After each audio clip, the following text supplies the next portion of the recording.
বাঁধ ভেঙেছে ধৈর্যের। যেভাবে আমার আপনার মতন সাধারণ মানুষের গায়ে এবার হাত লেগেছে, তাতে কিন্তু দেশ চুপ বসে থাকবে না, এবং সেটা আগেই জানিয়ে দিয়েছেন আমাদের প্রধানমন্ত্রী নরেন্দ্র মোদী।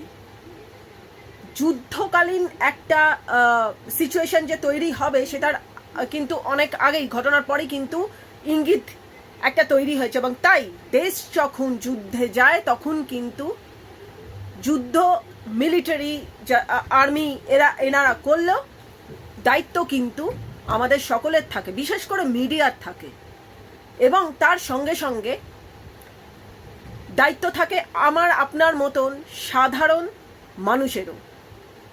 কি সেই সতর্কতা, কি সেই দায়িত্ব?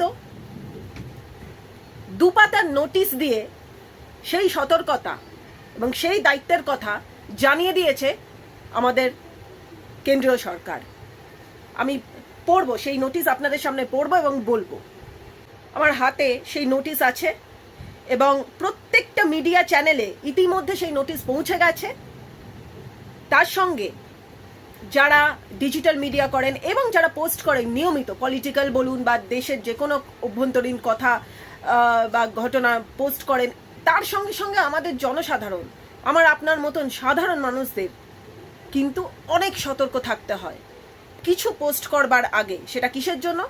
যাতে এই এখন যেহেতু এই যে গণমাধ্যম, এই মাধ্যমে আমাদের খুব তাড়াতাড়ি আমরা অন্য দেশের মানুষের কাছে পৌঁছে যেতে পারি। মনে রাখতে হবে এই মুহূর্তে আমরা কিন্তু শত্রুর সামনেও পৌঁছে যেতে পারি। আমাদের যে কোনো আনা গোনা সব কিছু মুভমেন্ট কিন্তু শত্রুর সামনে আমাদের পোস্টের জন্য পৌঁছে যেতে পারে। তাতে কিন্তু তারা সতর্ক হয়ে যাবে, এবং যেগুলো এই মুহূর্তে যুদ্ধকালীন যখন আবহাওয়া তৈরি হয় তখন কিন্তু অনেক বেশি সতর্ক থাকতে হয়। আমার কাছে নোটিশ এসেছে। কোথা থেকে এসেছে? Government of India ministry of information and broadcasting, wing, Shastri ভবন, নিউ দিল্লি।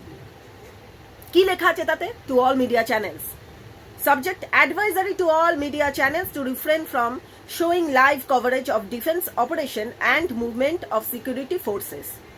অর্থাৎ সমস্ত মিডিয়া চ্যানেলকে, ছোট বড় যে কোনো মিডিয়া চ্যানেলকে দূরে থাকতে হবে। এই মুহূর্তে কিন্তু সবসময় সব কভারেজ দেখানো যাবে না ডিফেন্স রিলেটেড, অর্থাৎ ডিফেন্সের আমাদের প্রতিরক্ষা বাহিনী কি করছে, তারা কিভাবে মুভমেন্ট করছে, কি সিকিউরিটি ফোর্স করছে, সেগুলো কিন্তু দেখানো যাবে না।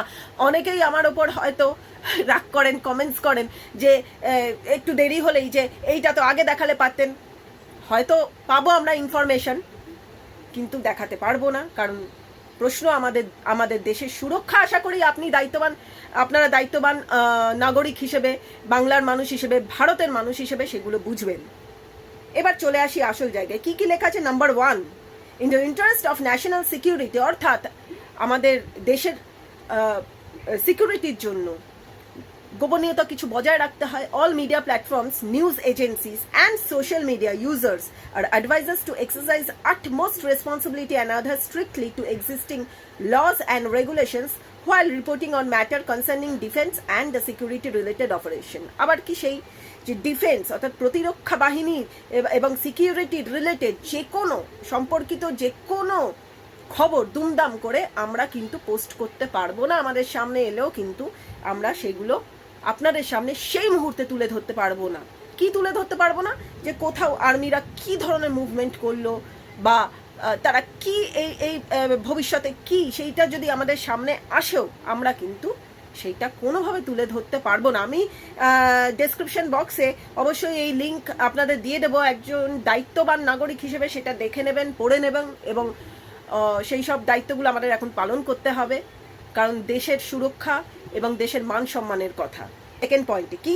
Specifically no real time coverage, live কিন্তু দেখানো যাবে না কোনো কিছু। dissemination of visuals or reporting basic on source-based information related to defense operations or movement should be undertaken.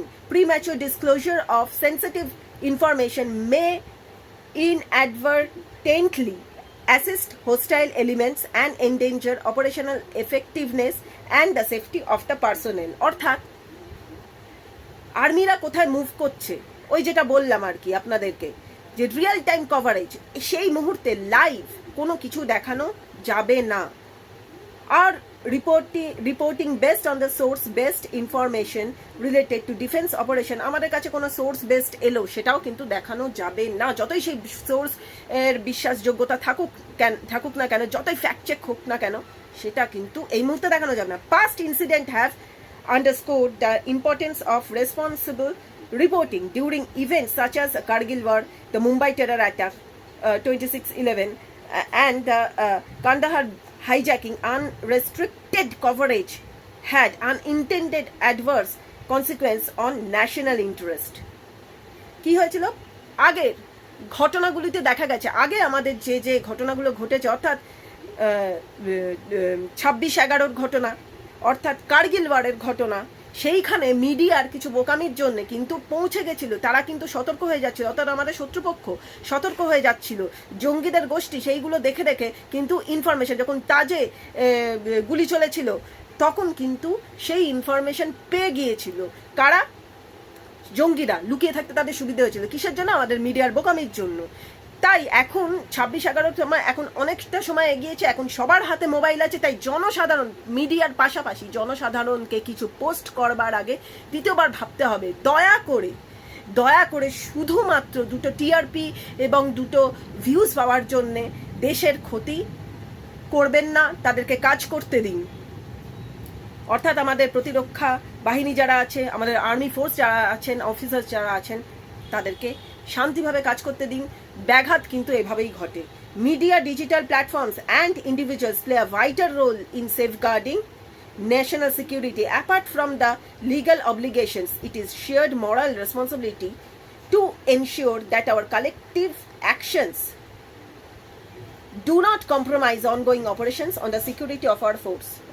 সতর্ক করে দিয়েছে, কি সতর্ক করে দিয়েছে, যে মিডিয়া তো বটেই, এবং আমার আপনার মতন সাধারণ মানুষ, তাদের মাধ্যমেও যদি একটা কোনো পোস্ট বেরোয় যা লাইভ, ধরুন যেটা বললাম লাইভ তাদের অপারেশনস, বা তাদের কোনো রকম কোনো ইনফরমেশন, প্রতিরক্ষা বাহিনী আর্মিদের কোনো রকম কোনো ইনফরমেশন যদি বেরিয়ে যায়, তাহলে কিন্তু লিগাল আওতায় তো আসবেনই, কিন্তু তার পাশাপাশি মাথায় রাখতে হবে ওই যেটা বললাম, যে আমরা একজন দায়িত্ববান নাগরিক হিসেবে আমাদের সুরক্ষার কথা ভেবে, দেশের আর 4-5 জন নাগরিকের কথা ভেবে, দেশের সুরক্ষার কথা ভেবে আমাদের কিন্তু চুপ থাকতে হবে।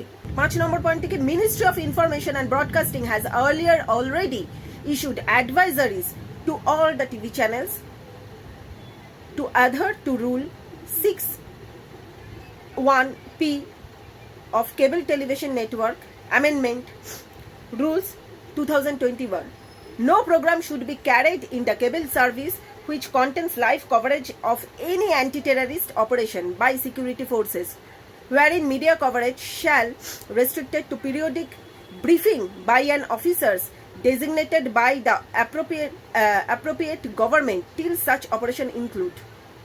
কেবল নেটওয়ার্ক টিভিকে তো জানিয়ে দেওয়া হয়েছে তারা কি করতে পারবে না, no programme should be carried cable সার্ভিসেও, এবং যে কোনো মিডিয়া, টিভি বলুন, সোশ্যাল মিডিয়া বলুন, ওই লাইভ কভারেজ তো দেখাতে পারবেই না। এমনকি যে অফিসার মানে নিযুক্ত থাকবেন এই সেনাবাহিনীতে বা বড় বড় উচ্চ পদে যারা আছেন, যারা ডিসিশন মেকার, তাদের থেকে কোনো ইন্টারভিউ নেওয়া যাবে না। এবং পদে পদে যে ব্রিফিং চলে, অমুক এখানে তাই হলো, এবার তারা এইভাবে প্রসিড করলো, কোনো কিছুই দেওয়া কিন্তু যাবে না লাইভ।